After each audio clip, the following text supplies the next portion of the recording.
Bukapin sa 50 ka mga panimay sa City of Freedom sa Barangay Tipadilla, Dakbayan sa Sugbo ang ipang demolish. Mga apektadong residente nangayuog tabang sa lokal nga hagamhanar aron may magamit sila sa ilang pagbalhin. Ang maong demolition order gi-issue sa korte. Humanapildi ang mga residente sa kasong gisangat sa tag-iyas sa Luna. Ani ang report. Human sa taas nga katuigan nga pagpuyo sa Luna sa City of Freedom sa Barangay Tipadilla, napugos na sa pagpahawa ang mukapin sa 50 ka mga residente.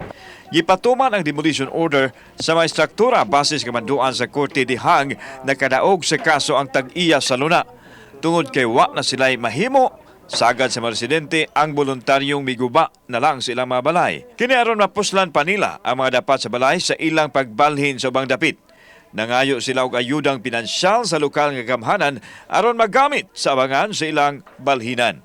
Dili lang sa elections lang, ari rin na mo. Karon kami, nanginahanglan mi sa ilang tabang. Nata sila. Dili lang kay puro lang sila istorya. Sige mi adto sa City Hall wa mangyapon. Ako na ko'y nabalhinan, pero ang problema kanabang kuan ba? Financial lang yun. Oh, kay wa mi kagasto. Tabangan mis gobyerno aning among pagdemolis diri nakapamutos na gyud taon ko pero nga akong mga napadyo ko mga hakutunon da pero ako na may ipaguba kay wa na may kabayad sakyanan. Naabda namo ang personnel sa DWOP nga nang lista sa mga apektadong residente.